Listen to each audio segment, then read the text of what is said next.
Adapun sesungguhnya pertolongan kita ialah datang dari Allah Bapa pencipta kalik langit dan bumi, Allah yang setia yang tidak pernah meninggalkan perbuatan tangannya.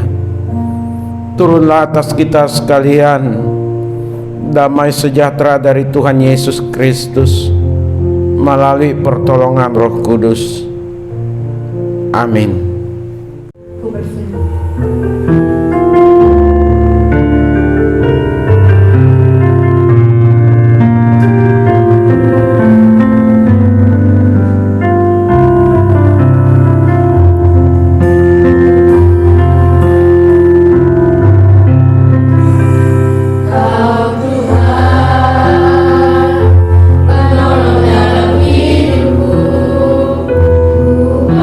Percaya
8 ayatnya yang ke-17 sampai yang ke-20.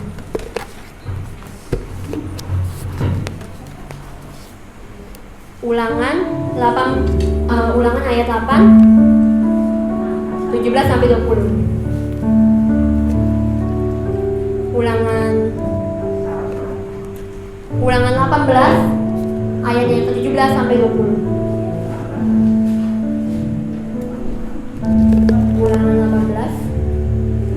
Ulangan 18 ayatnya yang ke-17 sampai 20.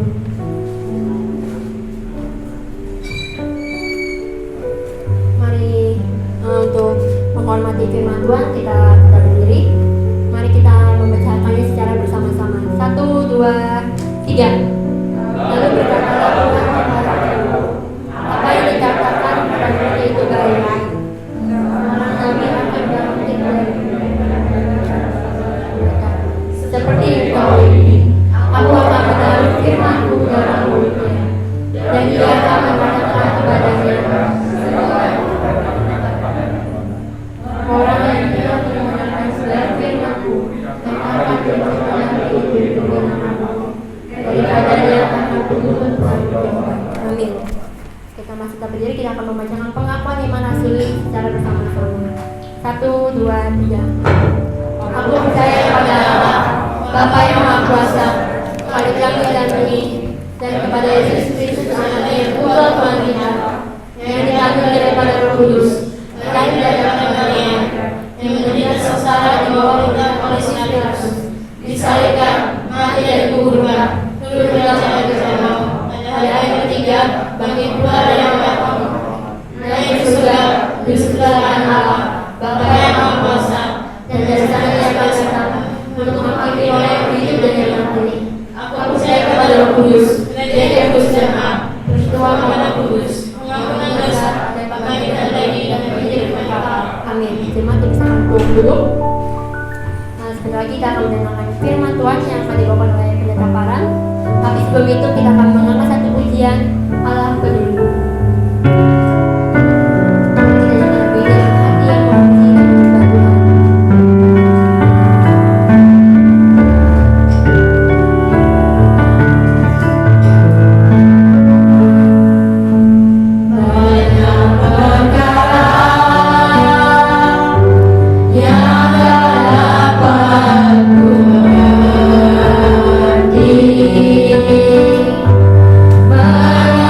Mengapa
berdoa sebelum kita membaca firman Tuhan.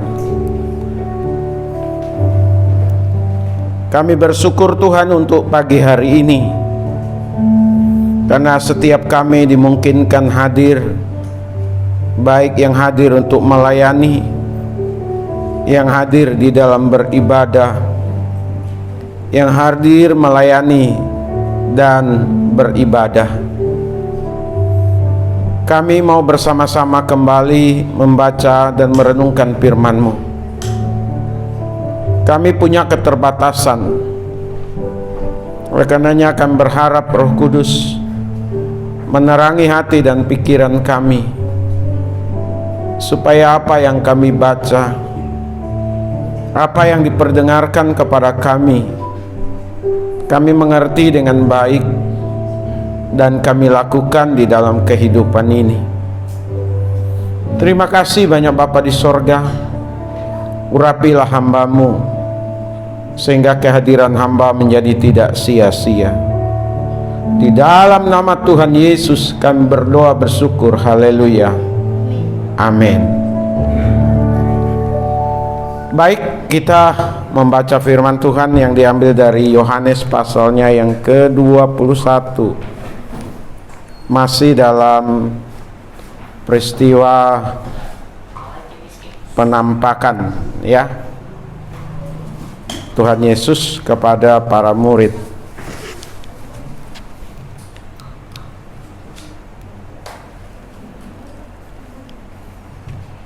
Yohanes pasal 21 ayat 1 sampai ayatnya yang ke-14.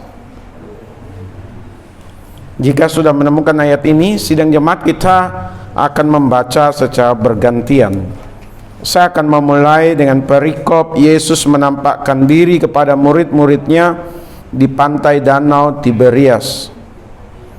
Kemudian Yesus menampakkan diri lagi kepada murid-muridnya di pantai Danau Tiberias, dan ia menampakkan diri sebagai berikut.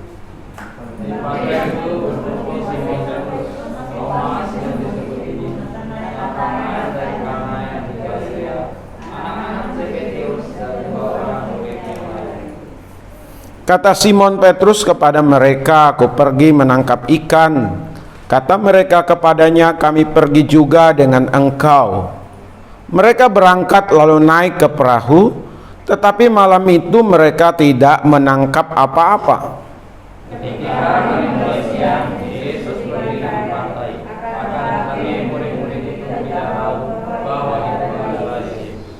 Kata Yesus kepada mereka, "Hai anak-anak, adakah kamu mempunyai lauk pauk?" Jawab mereka, "Tidak ada."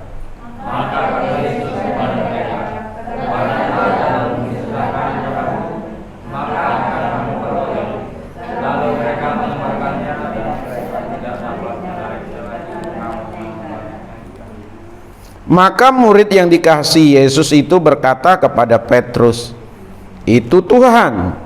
Ketika Petrus mendengar bahwa itu adalah Tuhan, maka ia mengenakan pakaiannya, sebab ia tidak berpakaian, lalu terjun ke dalam danau.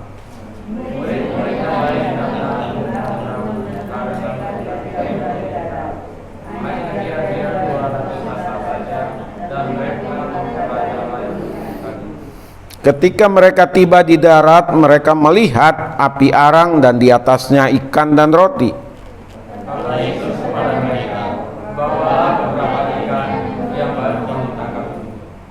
Simon Petrus naik ke perahu lalu menghela jala itu ke darat, penuh ikan-ikan besar, 153 ekor banyaknya, dan sungguh pun sebanyak itu jala itu tidak koyak.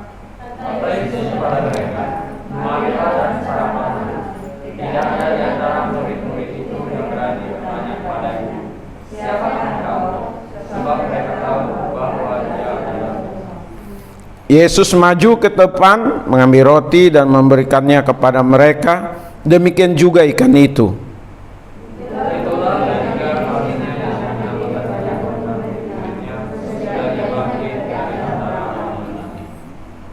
Amin.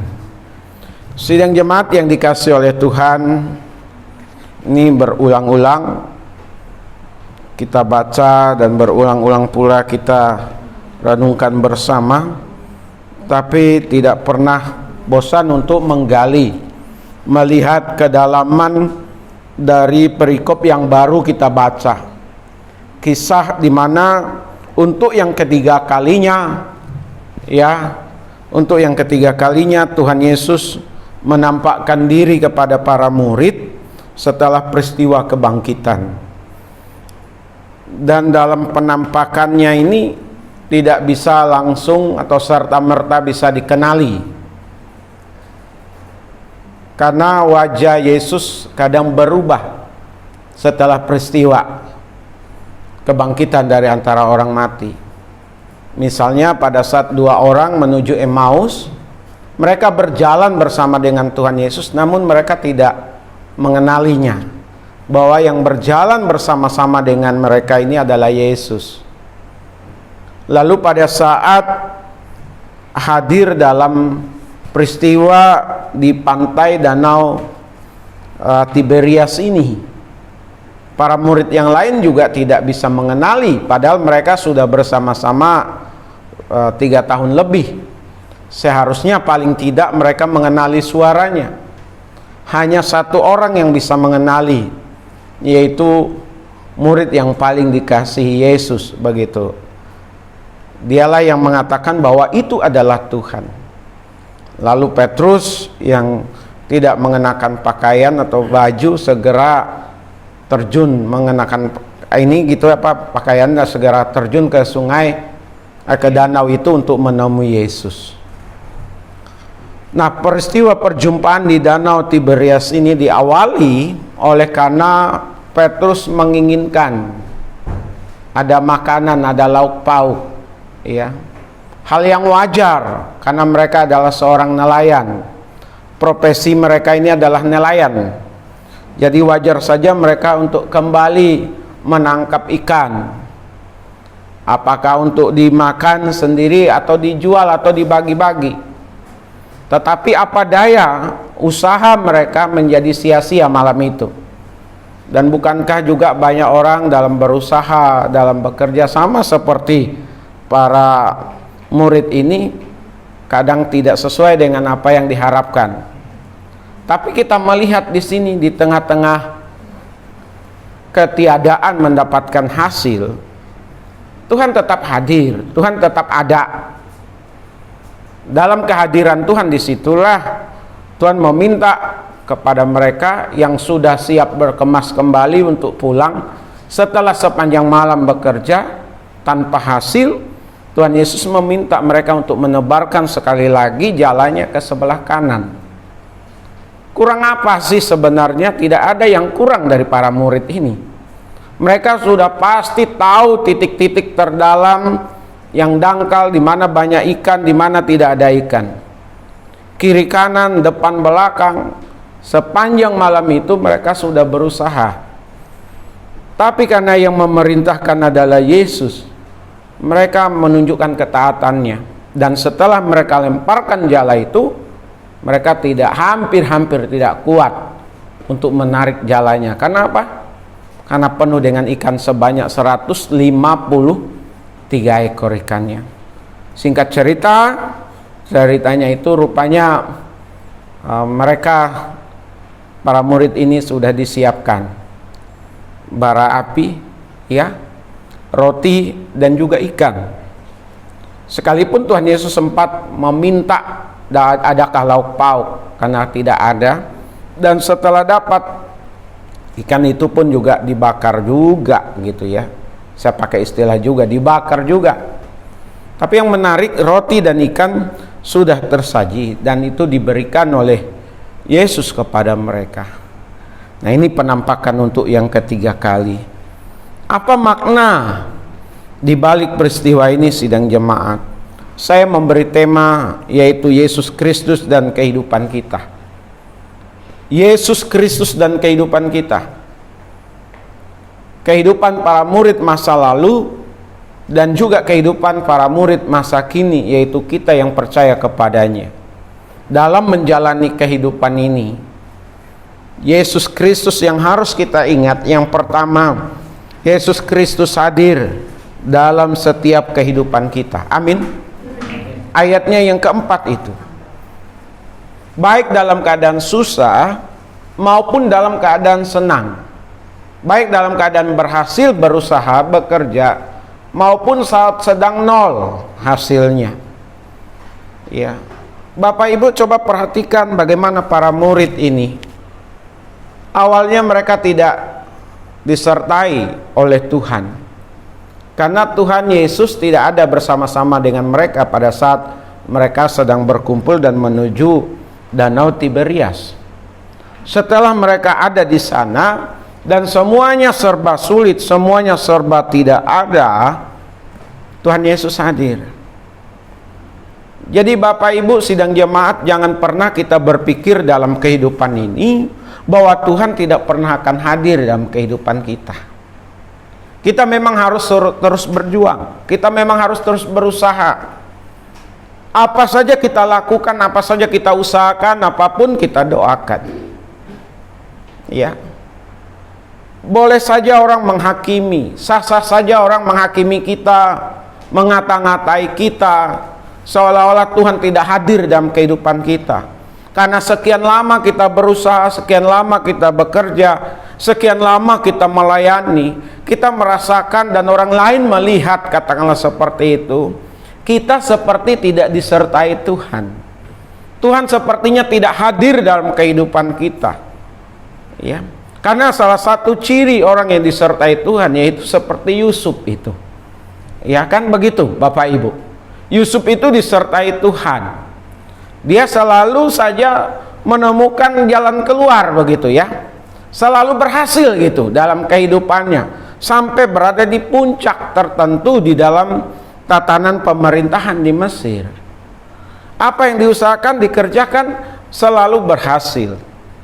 Jadi pandangan orang mengatakan mungkin bisa jadi ke kita, oh kita kurang disertai Tuhan, atau Tuhan tidak menyertai kita, Tuhan tidak hadir dalam kehidupan kita. Jangankan orang, mungkin saja kita sendiri merasakan.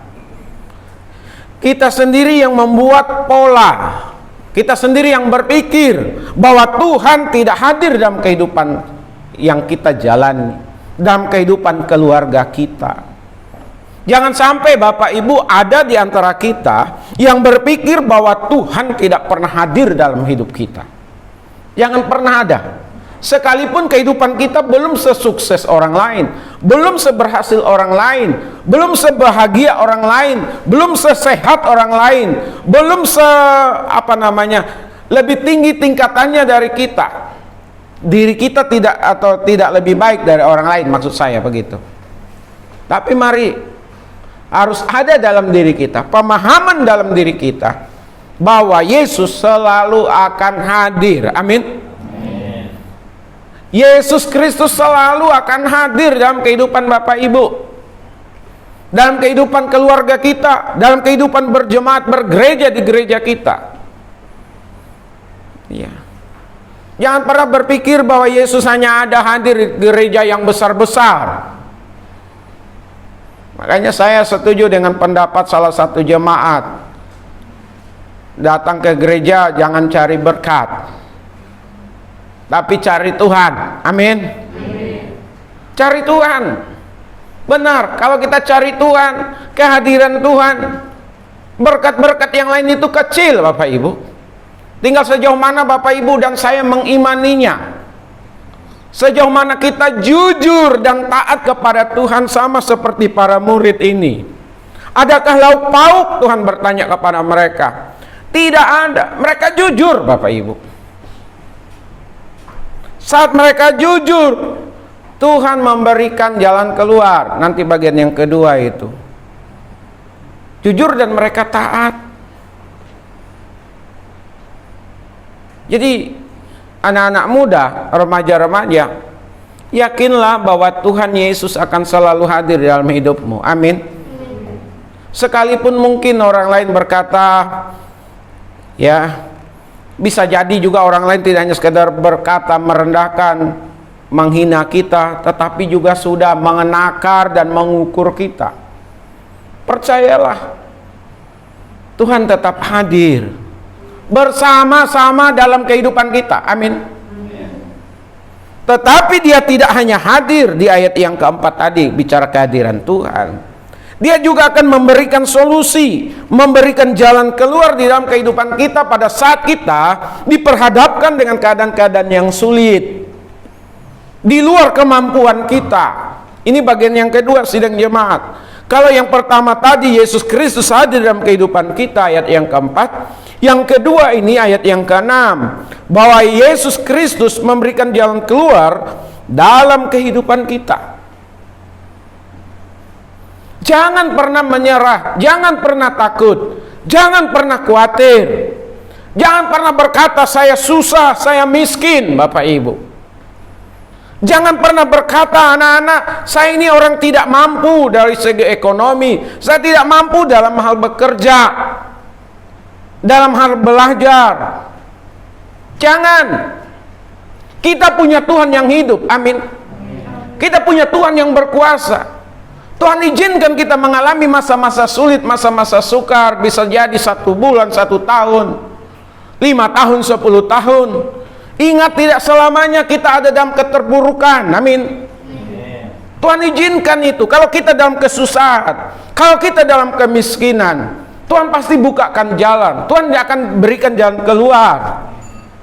Supaya kalau kita nanti menjadi orang yang berhasil, orang yang sukses, kita tidak boleh menjadi orang yang sombong. Kita tidak menjadikan harta di atas segala-galanya. Kita tidak menjadikan harta itu Tuhan kita.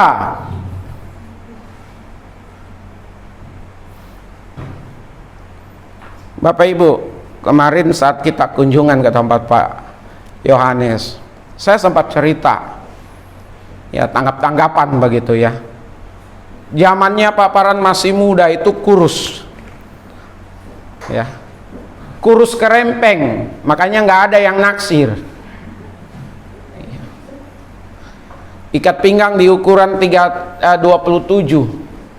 ceking, ininya kropos gitu ya. Ya gimana nggak kurus? Nggak ada yang ngurus. Satu, gimana nggak kurus? Seringkali nggak makan juga. Tapi terus berjuang, Bapak Ibu. Berjuang. Jalan kaki, pelayanan, udah biasa. Nggak ada duit. Angkot mangga besar ke sini nggak bisa dibayar. Saya jalan kaki pulang pergi, Bapak Ibu. Ya. Mau beli buku susah. Sampai mau nikah juga susah. Cari tempat tinggal juga susah, Bapak Ibu, setelah menikah. Seperti kereta tahun 70-an bunyinya susah gitu ya. Ya susah terus. Tapi Tuhan selalu berikan jalan keluar. Jangan pernah tinggalkan Tuhan, jangan pernah menyerah. Lihat para murid ini. Sepanjang malam mereka bekerja. Banting tulang, Bapak Ibu, sampai lepas baju. Jala itu pasti 2-3 kali di satu titik, dilempar lagi. Berpindah dari satu sini ke sana. Dari yang dalam kayak setengah dalam ke dangkal mungkin. Pak Rendi tahu ini sebagai nelayan dulu ya, nelayan di laut. Seperti apa itu kalau nebar jala. Ini nol hasilnya, nggak ada. Bisa jadi Bapak Ibu udah berusaha, berharap ini pasti berhasil. Nyatanya tidak. Nyatanya memang belum Tuhan izinkan kita untuk berhasil. Dalam segala hal, Bapak Ibu. Hanya orang-orang yang sabar, orang-orang yang beriman, orang-orang yang tetap menanti-nantikan Tuhan di tengah-tengah ketidakberhasilannya, di tengah-tengah kerja kerasnya, yang akan memperoleh, yang akan menikmati berkat-berkat Tuhan dalam hidupnya. Amin. Bapak Ibu, betapa kecewanya para murid setelah sepanjang malam bekerja nggak dapat apa-apa.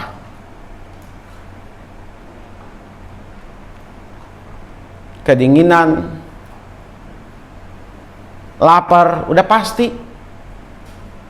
Pulang-pulang ditanyain mana, dapat nggak? Orang pasti ngeliat di sepanjang jalan itu. Apa yang mereka dapat nggak ada.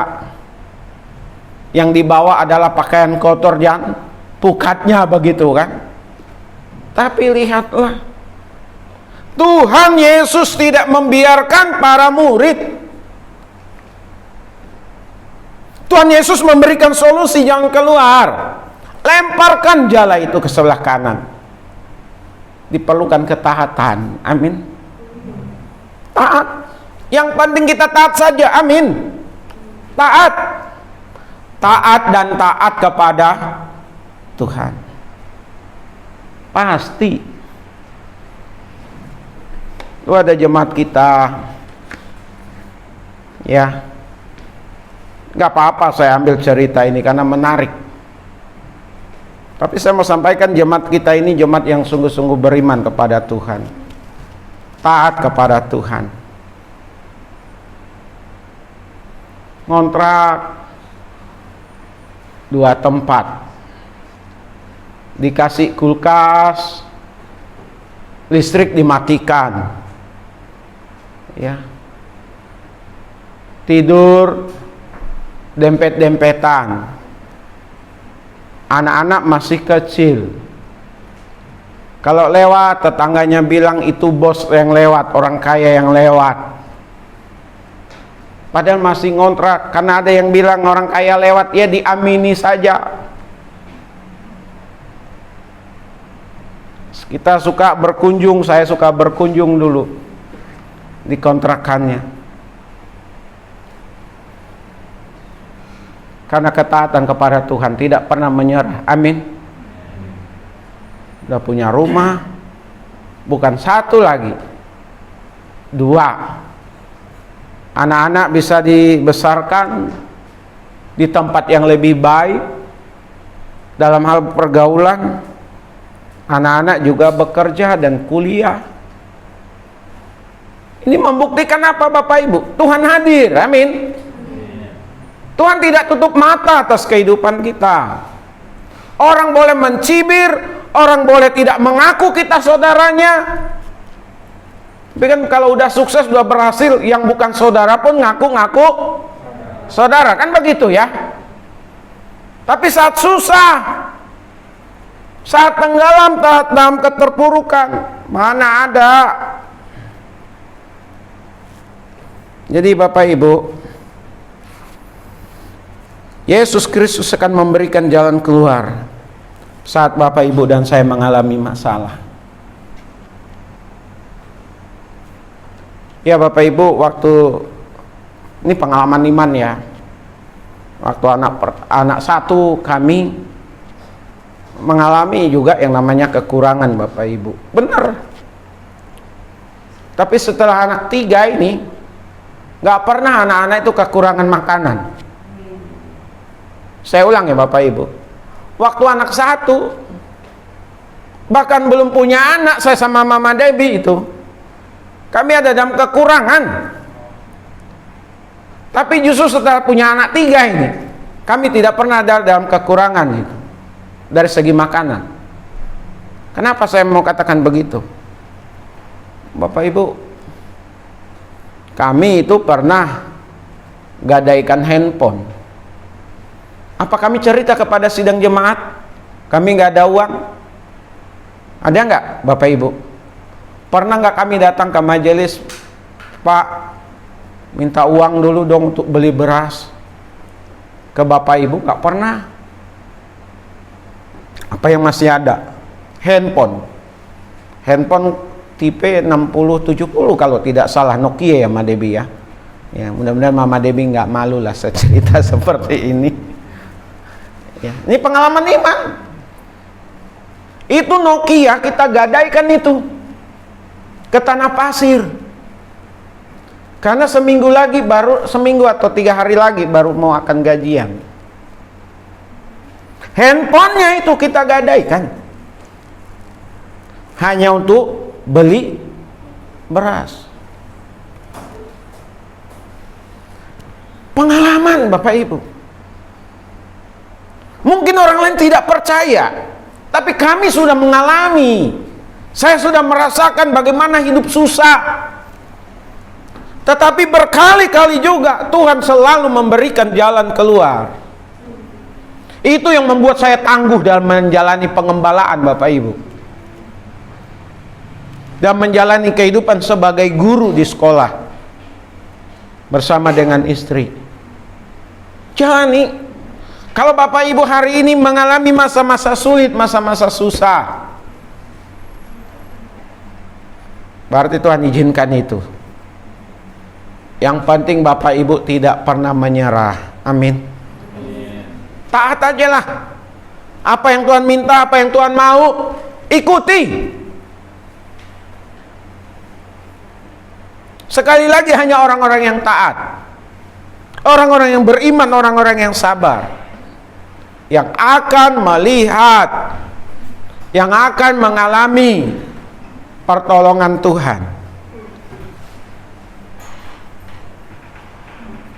Ibu Ros kemarin cerita juga, maaf saya kutip juga ya Bu Ros ya. Susah jalan kaki, cari benang dari sini ke Glodok, naik angkot ke Senen untuk membiayai menghidupi anak-anaknya. Berjuang. Saya juga melihat bagaimana Ibu Ros dengan Pak Simanjuntak itu berjuang untuk hidup. Sering waktu, ya puji Tuhan lah. Anak-anaknya udah berkeluarga dan tidak mempermalukan Ibu Ros. Ya Ibu Ros aman, nyaman, sekalipun sendiri di rumah, karena anak-anak tidak mendampingi, anak-anak udah punya keluarga masing-masing. 40 lebih hidup bersama dengan Tuhan Yesus. Sama seperti Polikarpus, 86 tahun kalau tidak salah saya, kata Polikarpus, hidup bersama dengan Tuhan Yesus. Tidak pernah kulihat hal-hal yang tidak baik, yang tidak pantas. Dia selalu mengalami kebaikan Tuhan dalam hidupnya, sehingga dia siap untuk menerima perlakuan-perlakuan yang tidak nyaman, mati syahid karena imannya kepada Tuhan Yesus. Bapak Ibu, kalaupun Bapak Ibu masih kuat, masih sanggup menjalani hidup hari ini dengan berbagai macam pergumulan, tantangan, kesulitan hidup, saya yakin itu juga datangnya dari Tuhan. Tuhan yang menguatkan Bapak Ibu. Amin. Ya. Terakhir ayat 9, ayat 12, ayat 14. Yesus Kristus memelihara kehidupan kita itu. Perhatikan di situ, ternyata sebelum ikannya ada diminta, bara api, ikan dan roti itu sudah tersedia. Ini bicara pemeliharaan Tuhan. Anak-anak muda belum merasakan, tapi nanti setelah berkeluarga itu baru tahu yang namanya tanggung jawab. Kalau bicara pemeliharaan tidak hanya bicara makan dan minum, tapi bicara segala macam keperluan kita semua. Amin. Saya dengan istri, keluarga masih bergumul sampai hari ini, dan kita menggumuli akan pemeliharaan Tuhan dalam kehidupan. Nyata juga dalam gereja kita hingga detik ini, hari ini. Betul ya Pak Indra sebagai bendahara gereja. Pemeliharaan Tuhan. Pengusaha, bukan jemaat kita. Pejabat, Bukan. Politisi. Apalagi. Nggak ada. Kita sama-sama punya iman yang sama kepada Yesus Kristus yang memelihara kita dari hari ke hari, dari bulan ke bulan, minggu ke minggu, tahun ke tahun. Amin. Saya terus berdoa, keadaan sidang jemaat semakin hari semakin baik, semakin hari semakin stabil. Itu doa saya, Bapak Ibu. Jemaat bahagia, gembala juga ikut bahagia. Saya ada bersama-sama dengan sidang jemaat, keluarga saya bersama-sama sidang jemaat. Kami tidak di luar sana hidup, tapi ada bersama-sama dengan sidang jemaat di sini. Kapan saja sidang jemaat mau datang ke rumah, silahkan. Pintu selalu terbuka. Ya. Kecuali malam ditutup gitu ya. Tapi untuk kita semua, bagaimana Tuhan memelihara kita. Saya yakin Bapak Ibu banyak kesaksian. Tuhan selalu cukupkan dengan cara apapun. Termasuk bisa jadi minjam, Bapak Ibu. Karena tidak semua orang minjam dikasih pinjaman. Amin. Tapi ada juga orang udah dikasih pinjaman karena lancar pembayarannya, dikasih lagi, bahkan nominalnya ditambah, itu biasanya di bank itu. Ya. Karena cara pembayarannya lancar. Tapi memang susah maksud saya, Bapak Ibu. Kalau udah namanya ngutang tuh paling susah. Benar. Kenapa susahnya? Kita harus pandai-pandai mengencangkan ikat pinggang. Jangan sampai ikat pinggangnya semakin mengecil. Ya, bayar hutang. Tapi nggak apa-apa, yang penting punya tanggung jawab daripada yang tidak bertanggung jawab. Ini bahaya. Itu pun cara Tuhan. Karena Alkitab juga bicara hutang piutang itu. Yang penting tanggung jawab. Mungkin saya agak berbeda dari yang lain. Dulu saya, Bapak Ibu, melihat dari sisi itu, tapi di sisi yang lain memang suatu saat gereja kita, jemaat, dan saya, kita bukan orang-orang yang berhutang lagi. Amin. Tapi orang yang bisa mempiutangi orang lain.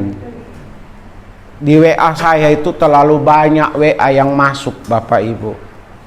Sampai kemarin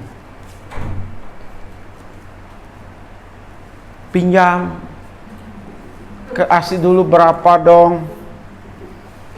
Sampai akhirnya saya ada satu nomor yang saya blok begitu. Minta terus.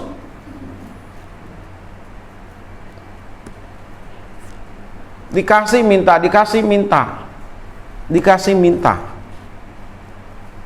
Tidak minta, dikasih sebelumnya. Tapi kalau udah minta lagi, dalam hati saya, ini memang bapakmu.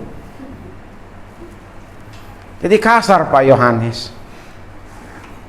Jadi Bapak Ibu yang dikasih oleh Tuhan, kita bicara pemeliharaan Tuhan. Mungkin begitu juga kali Tuhan dengan kita ya.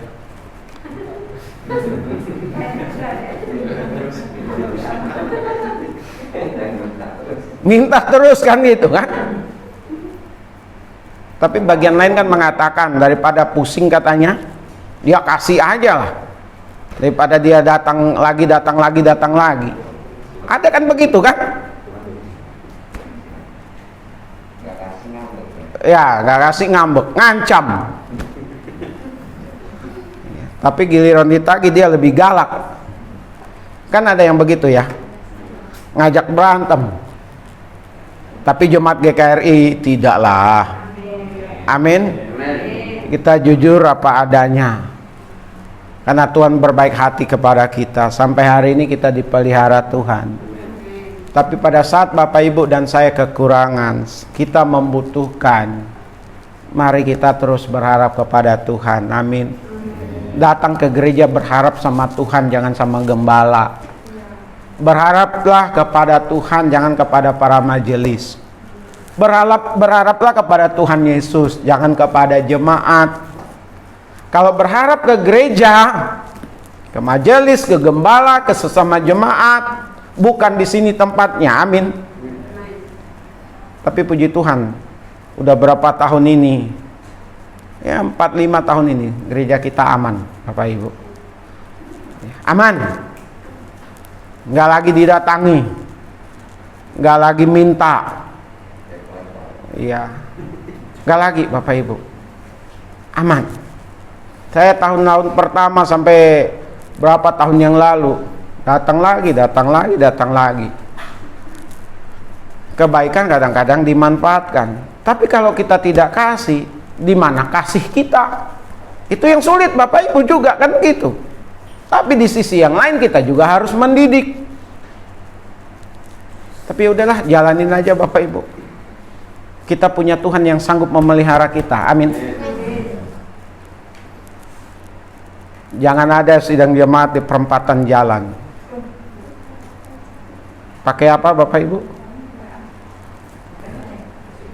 Nah, pakai kotak.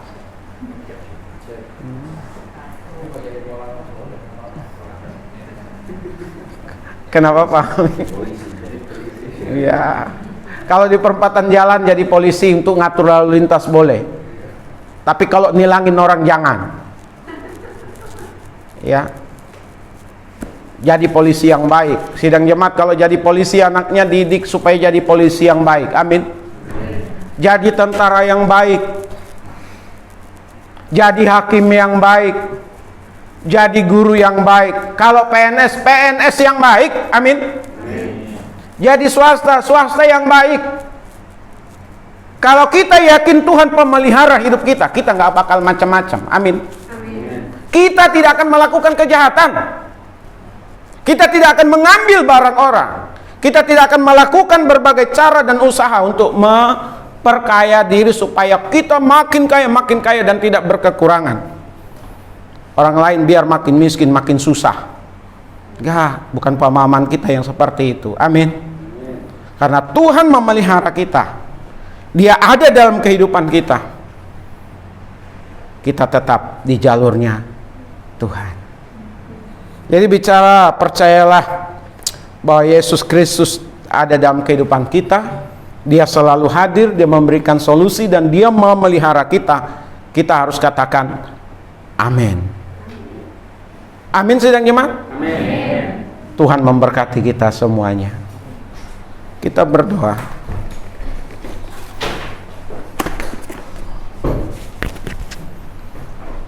Bapa, kami berterima kasih untuk siang hari ini. Kami sudah mendengar kebenaran firman-Mu. Biarlah firman-Mu menjadi bagian dalam kehidupan kami. Yakinkan setiap kami bahwa Engkau selalu hadir. Yakinkan setiap kami bahwa Tuhan Yesus akan selalu memberikan jalan keluar. Yakinkan setiap kami bahwa Tuhan terus akan memelihara kami. Berkati kami semua, berkati sidang jemaat-Mu. Di dalam nama Tuhan Yesus kami berdoa. Haleluya. Amin.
berdoa.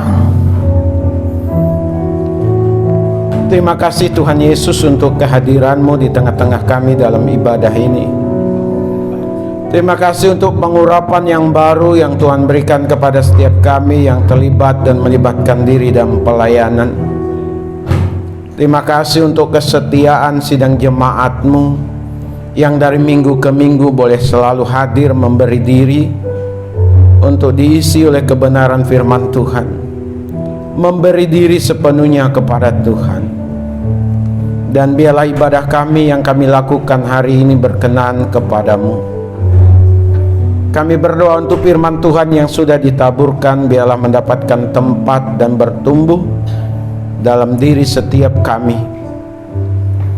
Kami berdoa untuk sidang jemaat-Mu yang tidak hadir bersama dengan kami. Tuhan tolong ketidakhadiran mereka, supaya masa-masa yang akan datang mereka boleh hadir.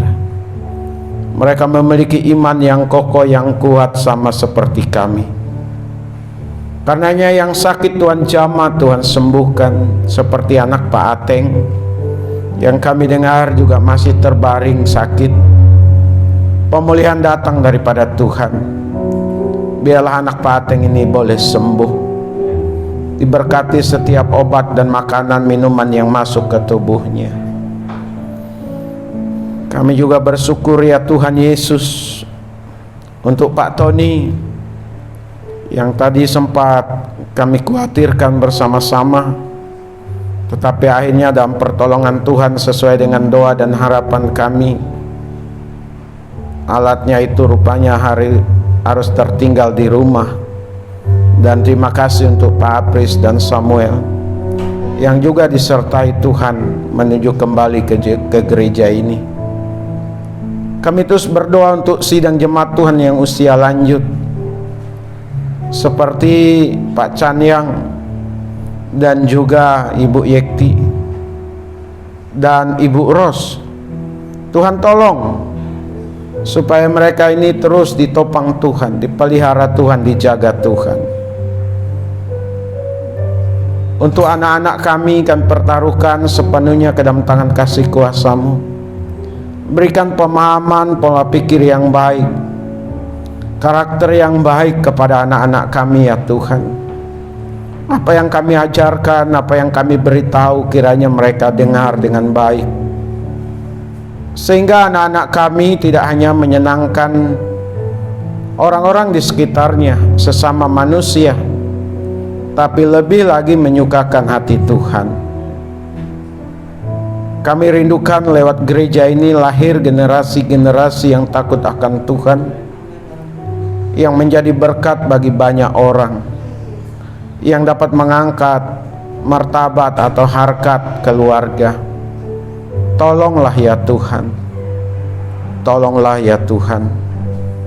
Karenanya kami berdoa untuk yang bekerja, apa yang dikerjakan, diusahakan, dibuat Tuhan berhasil. Dan setiap kami punya kemampuan menata, mengelola setiap berkat yang kami dapatkan. Bapa, kami juga berdoa untuk bangsa dan negara kami. Pemerintah pusat, pemerintah daerah dikaruniakan hikmat bijaksana untuk dapat menata, mengelola negara ini dengan baik. Kami berdoa untuk para politisi yang ada di setiap partai. Tuhan, jangan mereka dipakai oleh setan, oleh iblis untuk merusak kehidupan berbangsa bernegara, memberi contoh yang salah kepada masyarakat. Biarlah para politisi di tengah-tengah bangsa kami ini diubah, diperbaharui oleh Tuhan. Lewat politik mereka membawa pembaharuan, membawa kebaikan bagi bangsa negara ini. Terima kasih. Kami berdoa untuk hamba-hamba Tuhan, pendeta-pendeta, gembala-gembala sidang, penginjil, evangelis Tuhan, supaya kami mampu menjadi contoh teladan bagi sidang jemaat, supaya kami tidak sama dengan dunia ini. Akal pikiran kami terus diperbaharui oleh Tuhan, sehingga gembala, pendeta, evangelis atau penginjil, guru Injil sungguh-sungguh mempermuliakan Tuhan. Kehidupan antar umat beragama kami juga serahkan ke dalam tangan kasih kuasa Tuhan. Biarlah tidak saling menghakimi, tidak saling menjatuhkan, merendahkan satu agama dengan agama lain.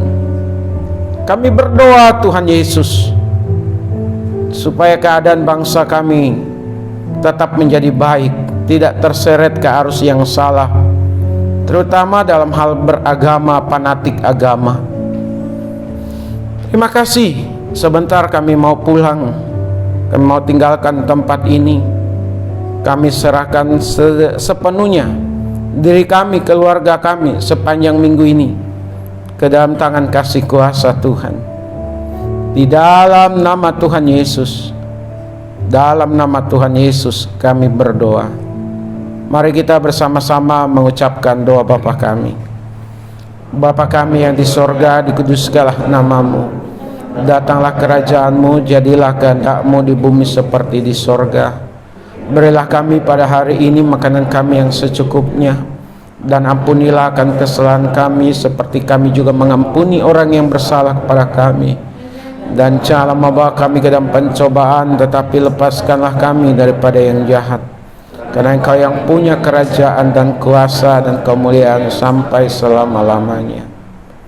Sidang jemaat milik Tuhan, kekasih-kekasih Tuhan Yesus, arahkanlah hati dan pikiran dan terimalah berkat yang daripada Allah. Adapun kasih karunia dari Bapa kita di sorga, damai sukacita di dalam Tuhan Yesus, pimpinan persekutuan dengan Roh Kudus, menyertai kita sekalian hari ini, besok, bahkan sampai selama-lamanya. Amin.